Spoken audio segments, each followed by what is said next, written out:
مساء الخير مستمعي ومتابعي إذاعة بويريف ام، أهلا وسهلا فيكم بحلقة جديدة من برنامج صحتك بالدنيا. رح كون معكم أنا عماد خلف من وراء الميكروفون، زملائي شيرين ومروان على الكنترول والبث المباشر. رح نكون معكم بسلسلة جديدة من برنامج صحتك بالدنيا يوميا أسبوعيا الساعة 6 المساء. البرنامج هذا أكيد رح يكون بيخص المواضيع الطبية، رح نستضيف فيها أطباء لحتى نناقش مواضيع مهمة بتهم صحتكم. لحتى تتابعونا وتنضموا لنا فيكم تتصلوا عبر الأرقام التالية: الأرضي 429 101، أيضا الواتساب 093 82 80 81 4. عبر البث المباشر يلي عم يشوفونا وين ما كنتوا بوير عربي فيكم تنضموا لنا. اسمحوا لي رحب بضيفي الدكتور أحمد حاج إبراهيم، اختصاصي بأمراض العصبية، لحتى نبدأ لقائنا. أهلا وسهلا فيك دكتور. أهلا وسهلا. يسعد لي مساك. مساك كمان. أهلا وسهلا. مستمعينا، مثل ما ذكرنا الأرقام واضحة على الشاشة، ويلي عم يسمعونا ضمن مدينة القامشلي فيكم تنضموا لنا عبر الرقم الأرضي 429 101، أيضا عبر الواتساب 093 82 80 81 4 برسالة فيكم تنضموا لنا.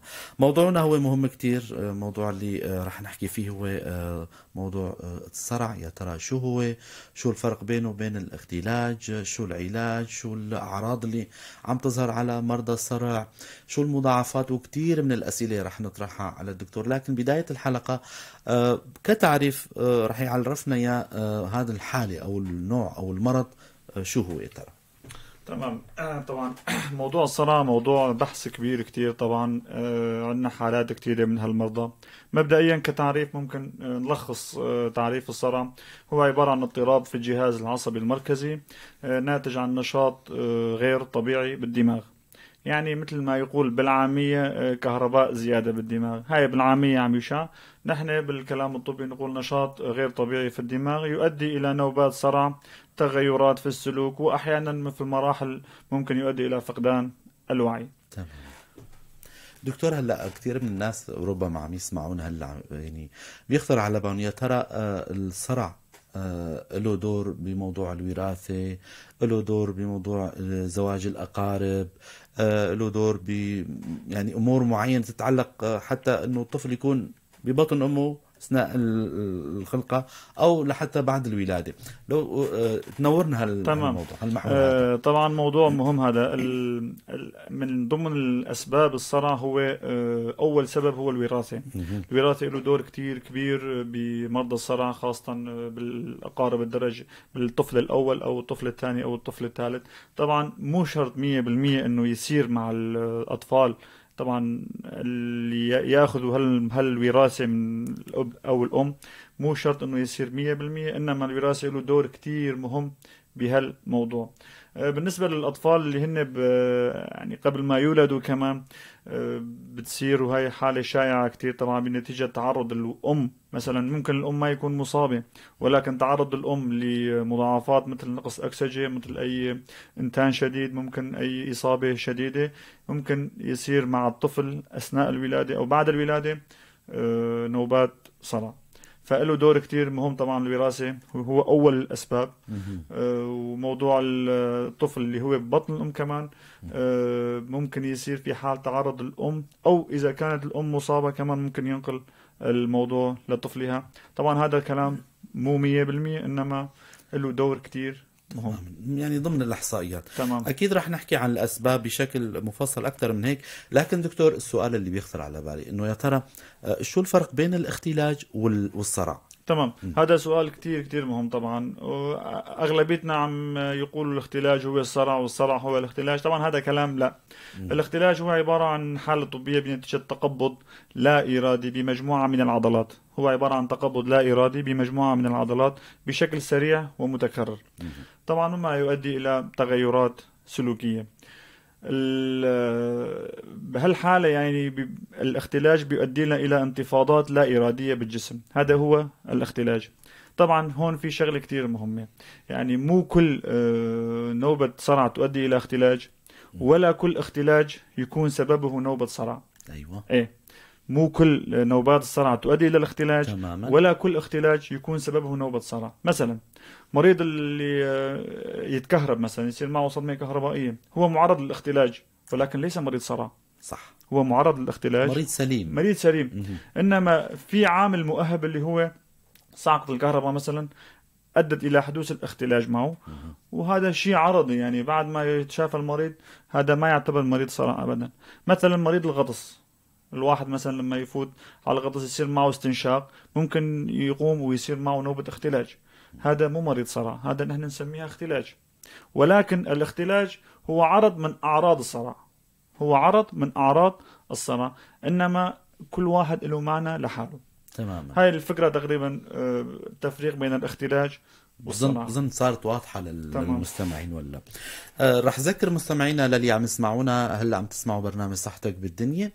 ضيفنا بالاستديو الدكتور أحمد حاج إبراهيم، اختصاصي بأمراض العصبية. عم نحكي عن موضوع الصرع وكتير يعني النقاط اللي رح يشرحها الدكتور. إذا حابين تنضموا لنا، أي حدا يخطر على باله سؤال، فيكم تتصلوا عبر الرقم الأرضي 429 101 أو عبر الواتساب 093 82 80 81 4 عبر البث المباشر بكومنت. فينا نرد على سؤالكم أكيد بنهاية الحلقة. دكتور، كمان الأعمار له دور، لو تحكينا عن هالمحور هذا كمان. تمام. هلا الأعمار في منهم يقولوا ما ينصاب الطفل، في منهم ما ينصاب. الأعمار يصيب كافة الأعمار، حديثي الولادة، أعمار المتوسطة، الأعمار الكبيرة، المسنين. طبعا طرفي العمر لهم عوامل مؤهبة أكثر من الطرف المتوسط، يعني حديثي الولادة والمسنين أكثر عرضة للإصابة من هالشيء. يصيب الذكور والإناث كاملة، ما في فرق أبدا. يصيب كافة الجنسيات والأعراق، فما في عمر معين للنوبات أبدا، ولا فئات معينة من الأعراق ولا من الشعوب أو مناطق معينة، كافة الأعراق والجنسيات يعني. أبدا.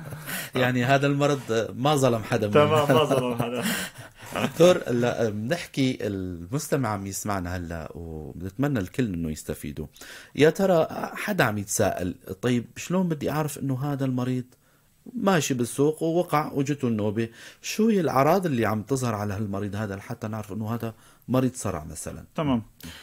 طبعا هذا سؤال كتير مهم. هلا أول شيء طبعا فينا نفصل شوي بأعراض الصرع. طبعا باعتبار قلنا في البداية أنه هو عبارة عن نشاط غير طبيعي في الدماغ، فممكن أي عرض يخلل لي بمشكلة النشاط هذا يسبب لي هالعرض. مثال يعني أشياء الأعراض فيني أقول لك إياها باختصار، هي التشوش المؤقت، يعني المريض مو معك لما يحكي مثلا تحسه دائما عنده تحديق للفراغ، مثلا يطلع على شغله معينه انت فكره انه هو مو معك، انما هي يمكن يكون احد اعراض النوبه.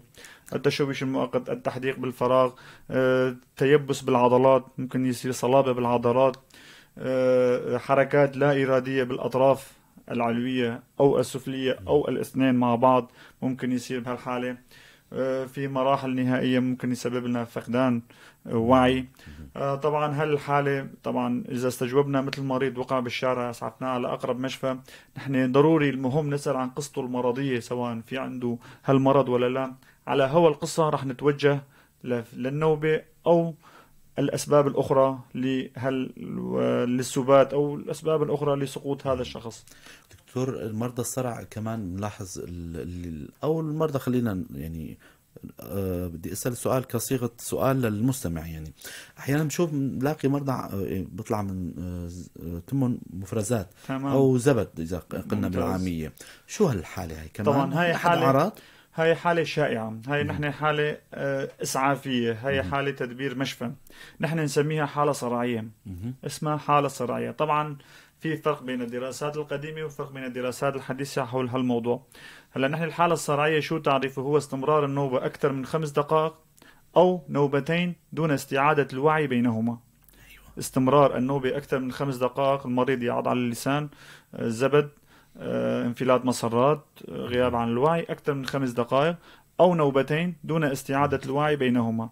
الدراسات القديمة كانوا يقولوا استمرار النوبة أكثر من 20 دقيقة. آخر دراسة طلع أنه حذفوا 20 دقيقة، صار 5 دقائق يعتبر حالة صرعية. هاي حالة قبول مشفى، تسريب دواء وريدي، ضبط النوبة. طبعا خلينا انه شوي نكون واقعيين اكثر، لانه استمرار النوبة بشكل معند بيفوت المريض بموت مفاجئ كمان. أيوة. فدائما تدبير الحالة الصرعية اللي نحن قلنا تعريفها حالة كتير مهمة وعم نشوفها كتير بالمشافي، وتدبيره يكون بشكل إسعافي. حتى يعني نحن إذا حتى المريض إجا على المشفى وشفنا أنه هو كمان تقريبا واعي جزئيا، بس نسأل الأهل أنه هو قديش استمرت النوبة، هل ترى 5 دقائق 10 دقائق، استمرارها أكثر من 5 دقائق، بهالحالة كمان هو مريض مراقبة، يعني يترك المراقبة مع تسريب دواء وريدي بالمشفى. أكيد. دكتور، دائما بعالم الطب في يعني معلومات حديثة إذا صح التعبير. فينا يعني نعتبر التصنيف اللي أو الشرح اللي شوي حكيت منه إنه بتخص تصنيف الحديث للصرع يعني. تمام. هلا الصرع صاروا تصانيف كثيرة. هلا آخر تصانيف في مرجع اسمه الكونتينيوم. أيوة. كل 3 شهور عم يجي دراسة حديثة طبعا، وعم يدوخنا هالدراسة كل ماله عم يحذف الشيء اللي قبله يزيد ويزيد شيء ثاني. بيفرق شيء على العلاج؟ بيفرق شيء كتير على العلاج. حتى بالدراسات الحديثة مثلا في مرضى مثل الاحتشاءات الدماغية قديما كانوا يقولوا هيبارين، هلا هيبارين ما بقى فيه مثلا. هل تصانيف الدراسات الحديثة الدور كتير مهم. في التصنيف القديم للصرع في كنا نسميه صرع صغير وصرع كبير. يمكن سمعان بالصرع الصغير والصرع الكبير. هلا هالتصنيف تقريبا التغى. هلا صار في نوعين من الانواع الصرع، اللي هي نوبات الصرع البؤرية ونوبات الصرع المعممة. نوبات الصرع البؤرية له صنفين: نوبات صرع دون فقدان وعي بؤرية، نحن نسميها الصرع الجزئية البسيطة، ونوبات صرع مع ضعف فقدان خفيف في الوعي نسميها نحن نوبات الصرع الجزئية المعقدة. بالنسبة للمعممة في لها 6 أصناف. نحن التصنيف الحديث كاتبين أن نوبات الصرع المترافقة مع غيبة أو نسمة، يعني قبل ما يصير عند المريض نوبة بيحس فيها، يصير معه مثل إهلاسات مثل شيء. أيوة. بيحس فيها. هي أكتر شيء شيوعا عند الأطفال. أيوة. نحن نشوفها. في نوبات الصرع اللا ارتخائية، نوبات الصرع التوترية، نوبات الصرع الرمعية، نوبات الصرع الرمعية العضلية، ونوبات الصرع التوترية الرمعية. أسوأ الأصناف هو التوترية الرمعية. هاي مثل ما قلنا بالهلا انه هو يصنف ضمن تصنيف الصرع الكبير. ايوه. يفقد الوعي، احتمال يفوت بحالة صرعية. هذا هو أخطر شيء. مثل ما قلت لك التصنيف شوي مزعج تماما. يعني كل واحد له أعراض لحاله وكل واحد مفصل لحاله. يعني بدنا نفصل، بدنا كل يوم موضوع معين. بس هاي مشان أوصل فكرة إنه هذا التصنيف الحديث هذا مذكور أحدث شيء. طيب نتطرق لموضوع الأسباب دكتور بشكل مفصل. تمام. يعني الأسباب طبعا كتير مهمة، وهذا السؤال يمكن بنسأل عليه كتير. يعني مثل ما قلنا الأطباء حتى يعني. تمام. مثل ما قلنا. هلا الأشياء الأسباب قلنا بالبداية هو الوراثة، له عامل كتير مهم بهالموضوع. السبب الثاني هو الإصابات الدماغية، يعني حوادث السير، السقوطات بتسبب لي نوبات صرع. يعني حوادث السير دوما يمكن بنلاحظ انه طبيب الجراحة العصبية فورا بيعطي مضاد اختلاج مثلا، يتدخل فتحسبا من حدوث النوبات. حتى إذا كان المريض ما يشكي من أي نوبة، تمام. هذا بينعطى يعني أيوة كوقاية وليس تمام. كعلاج مثل ما نقول يعني. تماما. في العدوى نحن نسميه التهاب السحايا. أيوة. التهاب السحايا في حال ما عولج بشكل مبكر ممكن يسبب لنا نوبات صرع. التهابات الدماغ ممكن يسبب لنا نوبات الصرع. في الشذوذات الدماغية مثل الأورام الدماغية. طبعا أحيانا حسب ما شفنا يعني يجي مريض الورم الدماغي أول عرض يكون نوبة صرع. أيوة. أول عرض يكون نوبة صرع، لأن الورم الدماغي ما بيطالع أعراض كتيرة إلا لما يتطور ويكبر. صح. لبين ما يطلع الأعراض. أشياء هالأعراض هن يجينا بنوبات صرع غير مسبقة ابدا. لأول مرة. اول مرة نوبات صرع توجهكم لا شيء يعني. انه في شيء. فنحن كبداية مثل ما قلنا مريض نوبات الصرع مريض يدرس كاملة مشان ما نفوت بمتاهات. طبعا الجلطات الدماغية ايضا، السكتات الدماغية من نزوفات دماغية واحتشاءات دماغية. طبعا نحن معرضين حدوث النوبات الصرع مع هالمرضى، مع انهم مرضانين يعني اغلبيتهم نوبات دماغيه، ولكن هون في هون شغله معينه انه ما يعني نحن بالعاده ما نعطي دواء الاختلاج لمريض النوبه الدماغيه ابدا، لانه ما في شيء مذكور الا اذا صار مع المريض نوبه. يعني نحن ما فينا نعطي كوقايه للمريض دواء اختلاج دون سبب. في عندنا نوبة دماغية، ما في عنده، أحيانا عندنا المريض نوبات دماغية يضل طول العمر وما ينصاب أي نوبة، وأحيانا بعدها بأسبوع يفوت نوبات اختلاج. طبعا بهالحالة إذا فات نوبة اختلاج نحن مضطرين نعالج وليدي، وبالإضافة ثم نتابعها بالدواء الفموي. أطفال اللي عم تصير معه نقص أكسجي كمان يعني في احتمال يصير معه؟ أطفال كمان نقص حديثي الولادة ممكن يصير. ممكن انت بتعرف انه في اختلاج حروري كمان. تماما. طبعا هذا ما يصنف ضمن تصنيف الصرع، انه هذا اختلاج حروري. بعد ما يتشافى المريض او ينزل حرارة المريض يروح موضوع الصرع ويرجع الطفل لطبيعته. تماما. بس معرضين بشكل يعني كتير كبير لهالموضوع يعني. تماما. دكتور، ايمت لازم المريض الصرع او اللي صارت معه حاله مثل ما ذكرت هلا من شوي انه مريض الورم الدماغي اذا تطور عنده الورم او الكيسه او الكثافه، صار معه هالعرض هذا، وممكن نتيجه الثقافه الطبيه ما عندنا موجوده انه فقد الوعي او صار معه مرض عرضي وراح. فايمت على المريض او اي حدا صار معه هالاعراض هاي لازم يزور الطبيب؟ تمام. هاي طبعا سؤال كثير مهم هالسؤال. طبعا في شغلات هدول طبعا بدنا نقول انه لما لما يصير مع المريض نوبة، في عوامل لازم يتوجه او يستشير الطبيب المعالج فورا. من هالعوامل او من هالبنود يعني اول شيء مثلا استمرار النوبة اكثر من 5 دقائق مثل ما قلنا قبل شوي. نعم. اولا.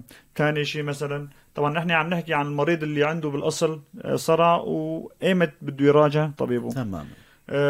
ثانيا مثلا صار معه نوبة وما رجع الوعي مثلا. هاي خطوة مهمة. ثالث شيء مثلا الحوامل. أيضا الحوامل طبعا مهم أنه يراجع طبيب المشرف، الطبيب العصبية مع الطبيب النسائية. طبعا في حال وجود قريب أو حمى شديدة. الحمى هو أحد عوامل النوبات كمان. في إنتان بالدم أو حمى شديدة بيأهب لي إذا كان المريض عنده بالأصل نوبات صرع، الحمى بتسبب لي هالنوبات أو بتأهب لي لحدوث هالنوبات. طبعا بالإضافة إلى فقدان الوعي كمان يجب زيارة أي مشفى أو استشارة طبيبك المشرف من كل بد أكيد. دكتور، المضاعفات اللي ممكن تصير مع مريض الصرع إذا ما تعالج، إذا انهمل أو إذا هو نفسه هو ما أخذ دواء، لأنه كتير بنلاقي نمشي بالسوق وإنه مريض وقع على الأرض تسأل عنه هذا مريض صرع، طب ليش صارت معه النوبة؟ نسيان ياخذ حبته أو كذا. يعني المضاعفات إذا ضل المريض هيك شو رح ممكن يصير؟ المضاعفات طبعا مثل ما قلنا هلا موضوع الصرع طبعا موضوع بحر. تقريبا فينا نقول 20 ل 30% من المرضى تبعنا عم يتناسوا ياخذوا ادويتهم، مو عم ينسوا، عم يتناسوا. يعني مزعج، مرض مزعج، وبقد ما هو يمكن اجتماعيا فيه شوي، والالتزام باخذ الدواء يوميا تمام يوميا ممكن يزعج المريض. انما هذا اكبر غلط، لانه صار في له علاج شافي وبس يلتزم بالأدوية من خلال 2 أو ل5 سنين نبدأ بإنقاص الدواء. موضوع العلاج هذا موضوع يمكن لاحقا نتطرق له يعني. طبعا أول شيء السقوط مثلا، خاصة البنات مثلا في حال عندها نوبات ممكن أثناء الجلي يصير معها نوبة فتقع يصير معها سقوط، مشاكل. صح. الشباب مثلا بيشتغلوا بالسقالات، بيشتغلوا بالأماكن العالية، السائقين ممكن يسبب حوادث. هدول مهمة كتير. مرضى اللي يروحون على المسابح مثلا إذا صار معه نوبة أثناء السباحة فهي دمار يعني. أكيد. بالنسبة طبعا لموضوع الحوامل مثلا ممكن في حال حدوث نوبة بيأذي الجنين تبعها حتى بيأذي حالها. فهدول عنا يعني أشياء المضاعفات الموجودة. يعني مثل ما قلنا هلا يمكن أتوقع أنه قريت مرة بدراسة بأوروبا أنه حتى بالنسبة للسائقين السيارات اللي معهم النوبات يمكن ما يصيروا يسوقوا. تماما. إلا بعد ضبط النوبة بشكل جيد مع التزام المريض بالنوبة، لأنه حوادث تعرف أنه حوادث أغلبيتهم مميتة، يعني صار معه نوبة أثناء الحادثة فهو مميت. أكيد. فأكثر شيء يعني هاي الإصابات الردية. دكتور، الوسائل التشخيصية لكم هلا في كتير أو ربما يعني بيشخص بالعيان، يعني بالعين أو بالفحص السريري مريضكم اللي بتشكوا فيه إنه هذا معه صرع، شو الإجراءات التشخيصية اللي بتتخذوها؟ تمام. هلا نحن رح نحكي عن الإجراءات الموجودة عندنا هون، ما فينا ننظر عن الإجراءات الموجودة بالدول الأوروبية أو بالكتب يعني أو بالكتب المذكورة. يعني لو فينا نحكي عن الكتب بدها شيء يومين ثلاثة طبعا. أول شيء طبعا نحن كخطوة أولى كطبيب عصبي جانا مريض لأول مرة مثلا يصير معه نوبة، أول شيء نلجأ للتحاليل. من التحاليل ممكن أمراض الغدة، ممكن يسبب لنا مشاكل، ممكن معايرة بي 12، ممكن الشوارد من ضمن المغنيسيوم تسبب لنا نوب، فقد وعي، اضطرابات الشوارد بشكل عام. أول خطوة نضطر للتحاليل. ثاني خطوة طبعا نضطر للموضوع الطبقي المحوري لنفي الأورام مثل ما قلنا، لنفي المشاكل الدماغية الثانية. الخطوة الثالثة بنلجأ أحيانا للرنين، لأنه في مناطق بيظهر بالرنين ما يظهر بالطبقي. صح. كمان بنضطر للرنين.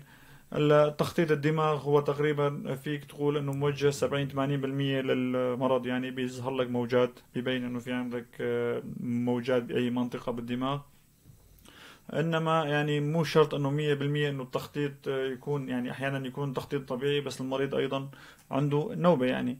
فاكثر شيء انت بتتوجه حسب الفحص السريري للمريض، حسب قصة المريض، لأنه القصة عندنا بالموضوع العصبية، القصة والفحص العصبي بيؤدوا إلى بيوجهك تقريبا 70-80% للمرض يعني. فهي الوسائل الموجودة عندنا هون صراحة. تماما. دكتور، بعد ما يعني بتشخصوا المريض أكيد توصفوا له دواء. تمام. سواء كان طفل أو مسن أو شاب، سواء كانت حامل أو حسب الجنس حسب الحالة. شو هو العلاج؟ شو هو هلا العلاج طبعا في، بس بدي اقول فكره عن موضوع الحامل ذكرتها هلا. يعني الموضوع الحامل طبعا موضوع انه المرأة الحامل لازم تلتزم بالدواء ضروري، لانه صار معها نوبة مثل ما قلنا قبل قليل، فهي دمار لها يعني سقوط او اختلاج. طبعا صار في ادوية آمنة اثناء الحمل. طبعا ما في عندنا دواء آمن 100%، انما في دواء آمن للحامل، ولكن هذا الدواء بيكون غير آمن للرضاعة. فنحن بنعطي الدواء المناسب للمريض أو للمريضة حسب الوضع. طبعا بالنسبة للعلاج طبعا هلا نحن طبيا إنه أول نوبة لا يعالج بعد نفي أي سبب. يعني مريض إجاك نوبة صرع، دورت ما لقيت، ما في عنده أي شيء، مثلا تحاليل طبيعي، تخطيط طبيعي، طبقي ربيع، رنين طبيعي، هذا المريض يترك للمراقبة. تمام. لا يعالج أبدا. صار معه نوبة ثانية بتبلش علاج. طبعا أنا حسب الدراسات يعني بنعطي دواء واحد فقط ويترك المريض المراقبة. طبعا كل تصنيف مثل ما قلنا كل تصنيف له دواء معين، وفي أدوية كثيرة لمضادات الاختلاج ولمضاد الصرع. فنحن صار معه نوبة ثانية نعطي دواء واحد، وهذا الدواء قابل للزيادة بالجرعات، قابل لإضافة دواء ثاني، أحيانا مشاركة 3 أدوية. فأنت حسب حالة المريض بتوجه. طبعا مثل ما قلت يعني نحن حضرنا محاضرة أستاذنا أحمد خليفة بالشام، كان عن موضوع الصرع كمان. يعني موضوع الصرع كل طبيب له توجه معين بإعطاء دواء معين. صحيح في عندي قواعد، بس بالنهاية كل واحد مثل ما يقول تعطي دواء مثل يعني بلش استفادة على الدواء، بتزيد له الجرعة، بعدين بتنقصه جرعة، هيك لبينما يضبط النوب. هلا لاحقا اذا مثلا ضبط النوب خلال 2 ل5 سنين ممكن انقاص الدواء، حتى في بعض الحالات ممكن شفاء المريض كمان اذا التزم المريض. ولكن مع الاسف اغلب المرضى يعني يتناسوا موضوع الدواء، لانه موضوع اجتماعيا مزعج، مع انه هو موضوع يعني بالنسبة لنا يعني هو موضوع سليم، يعني ما في شيء خطورة. يعني مثل ما يقول لا عيب ولا حرام، يعني اولا واخيرا هذا مرض. التزام المريض مع الطبيب بيعطي نتيجة بالمستقبل إن شاء الله. بكل تأكيد. الأخ حميد، طبعا سؤالك هو عم يسأل عن موضوع جلطة دماغي. إن شاء الله بأيام قادمة رح نحكي عن هالموضوع هذا، بنوعدك أكيد. السؤال أيضا ما واضح. طبعا نتشكر انضمامك لنا، وبنوعدك إن شاء الله عن قريب نستضيف طبيب، وأكيد رح نحكي عن هالموضوع هذا. طبعا وصلنا لختام حلقتنا. رح نختم لقائنا بشوية نصائح من عند الدكتور أحمد لمرضى الصرع، أو لجميع الناس اللي عندهم حالة ما أنا مشخصة، أو أي حدا بيشوف حالة نوبة صرع شو فينه يخدمهم. رح نترك المايك للدكتور أحمد. بالنسبة لموضوع الصرع، طبعا أنا بدي أحكي عن الحالة الصرعية لأنه هو الموضوع الإسعافي. طبعا الخطوة المنزلية كأول خطوة باعتبار المريض يعض على اللسان، فأنت لازم بهالحالة إنه تحط شيء جوا تمه مشان ما يعض اللسان، وهذا أول خطوة، لأنه أغلب المرضى يجون مجروحين لسانهم. تاني شيء مثلا التزام بموضوع الدواء، التزام كتير مهم، يعني أعيد وأكرر، لأنه الموضوع الصرع لاعب ولا حرام، مثل أي مرض تاني يعني، وفي منه شفاء بالمستقبل. ثالثا مثلا موضوع المريض اللي معه نوبات مثلا يتجنب السواقة مثلا، خاصة بالمسافات الطويلة، يتجنب السرعة الزائدة. يعني مثل ما قلنا يمكن بالدول الأوروبية حتى هدول المرضى عم يتجنبوا السواقة بشكل عام. أهم شيء الفكرة إنه هو موضوع التزام المريض بالدواء. وأي شيء مثلا صار معه شيء نوبة جديدة، صار معه شيء شغلة، صار معه أي تشويش، أي اضطراب ذاكرة، أي شيء، بيراجع الطبيب المشرف لمتابعة الحالة. قد يكون هاي حالة جديدة، قد يكون هاي نوبة جديدة، قد يكون هاي تأثير الدواء، كل شيء وارد، فيجب المتابعة مع الطبيب المختص بهالحالة. ألف شكر لكم دكتور أحمد حاج إبراهيم على المعلومات القيمة. شكرا لك كمان، نحن بنتشكرك على هالاستضافة الحلوة. شكرا لكم. شكرا لكم أيضا مستمعينا ومتابعينا على حسن استماعكم ومتابعتكم.